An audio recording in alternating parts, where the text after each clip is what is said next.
দিদি এই বাড়িতে এসে আমাকে বললো, ভাই রেডি হ, ঘুরতে বেরাবো। প্রথমে তো আমাকে বলেনি কোথায় যাবে, দেন তারপরে বলে আমরা মেলায় যাব। তার জন্য আমি তাড়াতাড়ি করে রেডি হয়ে পড়লাম। মেলায় যেতে তো আমি খুবই ভালোবাসি। রেডি হওয়ার পরে আমি ডেভিলকে বলছিলাম, ডেভিল তুই কি আমাদের সাথে ঘুরতে বেরাবি? ব্যাস আমি বলেও মুশকিলে পড়ে গেছি, দেখো ও আমাদের সাথে যাবে বলে কিরকম করছে। তাই একটু আদর করে একটু মজা করে বললাম, তোকে আজকে নিয়ে যাব না, তুই বাড়িতেই থাক। আসলে ওকে নিয়ে যাওয়া যেত, কিন্তু মেলায় এত ভিড় যে ওকে সামলানো খুব কঠিন হয়ে যেত। অন্য কোনো দিন ওকে নিশ্চয়ই ঘুরতে নিয়ে যাব। দেন এখানে আমি ওকে একটু আদর করে নিচ্ছিলাম, তারপরে আমি আর দিদি বেরিয়ে পড়লাম। আজকে আমার ব্লগে রয়েছে দুটো নতুন মানুষ। এই যে দিদি, দাদাকেও নেওয়া হয়েছিল, কিন্তু দাদা এত মেলার ভিড়ের মাঝখানে কোথায় হারিয়ে গেছিল, পাওয়া যাচ্ছিল না। এই যে অবশেষে দাদাকেও পাওয়া গেল।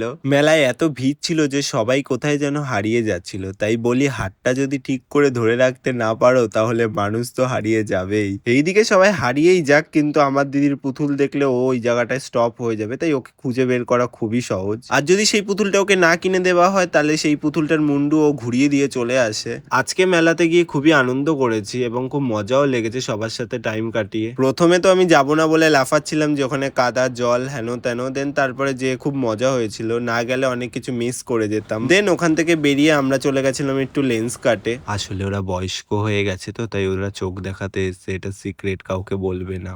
এইদিকে আমি একটু নিজেকে দেখছিলাম। আজকের দিনটা আমাদের এইভাবেই কেটে গেল। টাটা সবাইকে, দেখা হচ্ছে নেক্সট কোনো ভিডিওতে। And subscribe.